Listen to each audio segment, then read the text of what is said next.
नमस्कार दोस्तों, मैं हूं सौरभ शर्मा। आप देख रहे हैं भारत 24। एक फिल्म आ रही है मर्सी। उसमें जब मैं ट्रेलर देख रहा था तो एक चीज सबसे ज्यादा कैची लगी, वो थी the choice is not easy. और ऐसी कहानियां जब बनती है उसकी चॉइस भी आसान नहीं रहती है, बिकॉज कई फिल्में कॉर्पोरेट के लिए बनती है और कुछ इम्पैक्ट के लिए बनती है। और ये वही मर्सी है जो इम्पैक्ट के लिए बनाई गई है। मेरे साथ स्टारकास्ट मौजूद है। आप दोनों का बहुत बहुत स्वागत है Bharat 24। Thank you so much thank Saurabh. You, thank you. अच्छा, हम बहुत सारी फ़िल्में बनाते हैं, लेकिन ऐसी फ़िल्मों के लिए मेरे को लगता है बहुत हिम्मत चाहिए, क्योंकि बहुत सारी फ़िल्में कॉर्पोरेट के लिए बनती है, लेकिन कुछ इम्पैक्ट के लिए बनती है, जो आपको इमोशंस के दरिया होता है ना, उसमें आपको बह के ले जाती है। एक होप होती है, उस होप को कैसे जिया जाता है? क्या ये भी वही कहानी है जो हमें देखने को मिलेगी? बिल्कुल, ये कहानी बहुत इमोशनल है, फैमिली वाली है एंड जब आपको पूछा जाता है कि आप किसी लव्ड वन को आप लेट गो कर दें, वो बहुत मुश्किल एक डिसीजन है। तो ये फ़िल्म उस चीज़ के ऊपर पूरी तरह से मुद्दे को मतलब निखारती है। अच्छा, निहारिका, बिकॉज़ हम देखते हैं, हम आजकल फ़िल्में आ रही है 4D, 5D, लेकिन क्या ये 5D इमोशंस देगी? बिकॉज़ द वे ट्रेलर हमने जो देखा है। ये आपको हर तरीके का इमोशन देगा, पारिवारिक आपको एक मेडिकल डायलेमा दिखाएगा, ये आपको एक हस्बैंड एक वाइफ का डायनामिक्स दिखाएगा, भाई भाई के बीच में क्या होता है, बेटे और माँ के बीच में क्या इमोशन है। तो आपको पूरे इंडियन इमोशंस आपको अच्छे से 360 डिग्री और 5D 6D इमोशंस देगा ये। बिल्कुल, सर आपसे जानना चाहूँगा, बिकॉज़ जब ऐसी फ़िल्मों की कहानी आती है, because you are producer also and an actor also in the film, बड़े-बड़े प्रोडक्शन हाउसेज़ ये हिम्मत नहीं जुटा पाते, बिकॉज़ कहीं न कहीं एक लोभ होता है कॉर्पोरेट का, किस तरीके से पैसा आएगा। लेकिन ऐसी कहानियाँ जब आपके पास आती है, तो कैसे हिम्मत आप जुटा पाते हैं और दे पाते हैं? क्योंकि बहुत ज़रूरी है ऐसी कहानियों को पंख देना। तो ऑब्वियसली मेरे पास ये कहानी आई थी 2024 में। डायरेक्टर मितुल पटेल है, उन्होंने लिखी थी स्क्रिप्ट। जब आई थी तो शॉर्ट फिल्म थी और मैं ढूंढ रहा था कहानियाँ जिसमें मैं एक्ट भी कर सकूं, बिकॉज मैं प्रोडक्शन चलाता हूँ, प्रोडक्शन कंपनी। तो जब फिल्म आई मेरे को रेजोनेट बहुत हुआ, यहाँ लगा क्योंकि मेरे फैमिली में भी ये एपिसोड हुआ था in the Netherlands, in Holland. वहाँ पर यूथनेशिया लीगल है और वहाँ पे किसी के साथ हुआ था। तो जब मैंने कहानी सुनी तो बहुत मेरे दिल को छू गई। फिर मैंने उनको बोला कि इसमें बहुत कुछ है बोलने के लिए, तो इसको फीचर फिल्म की तरह ट्रीट करते हैं। और तभी हमने बनाई, क्योंकि ये फिल्म एक, जैसे निहारिका ने बोला, ये फिल्म एक फैमिली की कहानी है, एक स्ट्रगल है। इंडिया में लोग आजकल डेथ के बारे में बात नहीं करते हैं, वो एकदम बहुत मॉर्बिड टॉपिक है। तो मैं नहीं सोचना चाहता कि अरे मेरे घर में कोई डेथ होगी।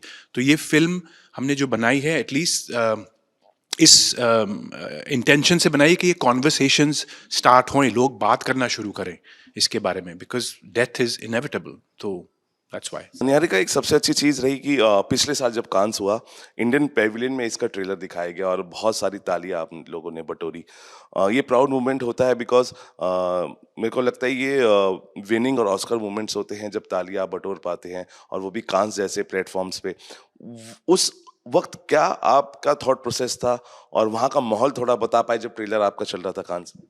तो इनकी वजह से मैं गई, पहली बार कैन गई मैं, फ्रांस गई मैं, वापस यूरोप गई और हम पहली बार मैंने 3-3 ट्रेलर्स का हम लोगों ने लॉन्च किया, मर्सी उनमें से एक था। और भारत पवेलियन को इतनी पसंद आई और उसकी वजह से पता है कैन में एक धमाका-सा हुआ, तो बहुत मज़ा आया मतलब। और वो एक्सपीरियंस तो सरियल है, कैन को तो आपको पता ही है, मतलब दुनिया भर से पिक्चरें आती हैं वहाँ पे बस दिखाने के लिए कि देखो ये हमने इस देश से उस देश से पिक्चर बनाई। तो हमने इंडिया को भी हाईलाइट किया, हमने इस टॉपिक को भी हाईलाइट किया जो इच्छा मृत्यु पैसिव यूथनेसिया का टॉपिक है, क्योंकि हिंदुस्तान में अभी इतनी चर्चा नहीं हुई है, बस अब जाके हो रही है। तो वो जाके हमने कैन में दिखाया, तो इट वाज अमेजिंग। कि आयशा ताई हमारी गई हैं। कोई ऐसी स्टोरी अगर कभी आपने सुनी हो, और आप हम हमारे साथ शेयर करना चाहते हैं? तो 2 चीज़ें मैं कहना चाहूँगी, ये साल 100 साल हैं ओपी नेयर के।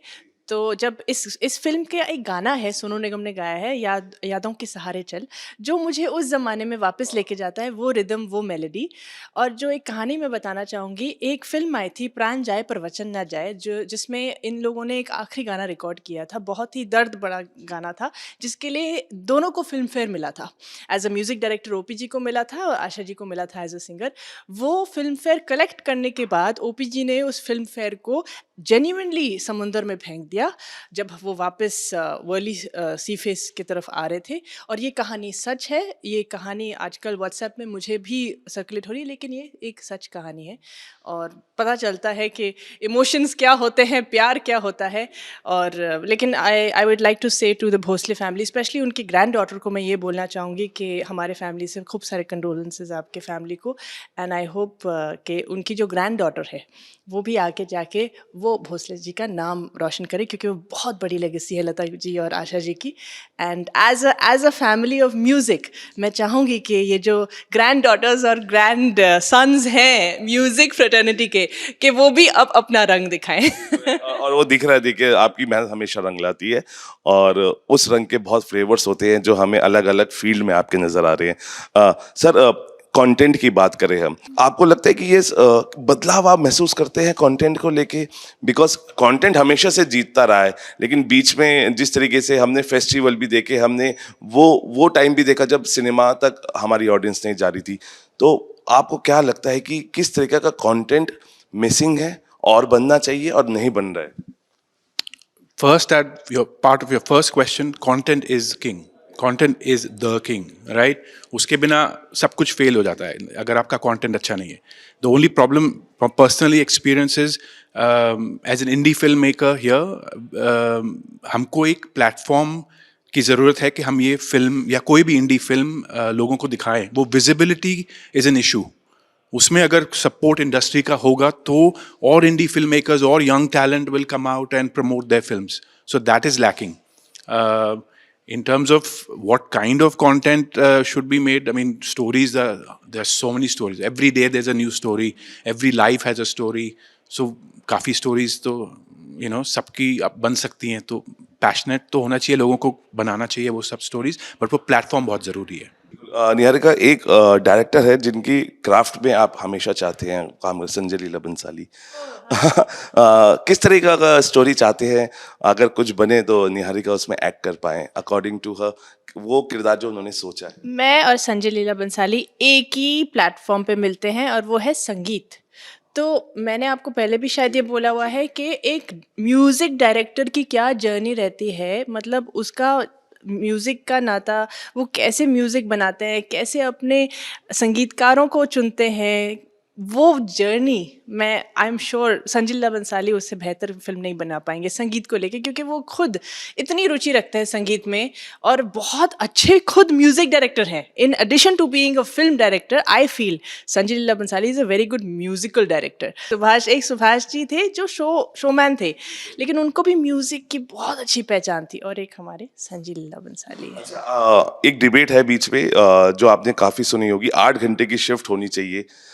एक एक्ट्रेस ने बोला था, I am not naming her, but आपको लगता है कि ये डिबेट क्यों इतनी सर्कुलेट है? इसको तवज्जो दे जानी चाहिए, नहीं दी जानी चाहिए? 8 घंटे की शिफ्ट को लेके क्या कहते हैं ऑन सेट्स? देखो, मैं यूरोप से आती हूँ. यूरोप ने 40 घंटा हफ्ता से 30 आवर्स का हफ्ता बना दिया है काम करने के लिए. तो मैं आपको बताऊँ, सब वहाँ पे ना थोड़े लेज़ी हो गए, ठीक है. एक मैं आपको बताऊं, हमारे हिंदुस्तान में रेजिलियंस, हमारे हिंदुस्तान में काम करने की क्षमता इतनी ज़्यादा है, इसलिए हिंदुस्तानी सबसे आगे है. तो मैं नहीं चाहूँगी कि हिंदुस्तानी को हम आलसीपना की तरफ लेके जाएं. काम करो, आप रुको, शांत रहो. मेरी मम्मी कहती रहती है, निहारिका तुम 28 घंटे काम करती हो 24 में, तो प्लीज़ काम डाउन. लेकिन मैं नहीं, मैं ना, तुम जानते हो, I am a labourer Saurabh. तो मैं काम करती रहती हूँ और मैं काम करने का वो भी देती हूँ लाइक सलाह.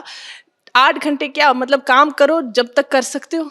जस्ट स्टार्टिंग में मैंने बोला चॉइस इज नॉट इजी, लेकिन यहाँ पे चॉइस बहुत आसान है. क्यों? क्योंकि कहानी बहुत अच्छी है और कहानी में वो इमोशंस है जो मुझे लगता है एक परिवार में जब आप साथ बैठते हैं तो वो फील करते हैं.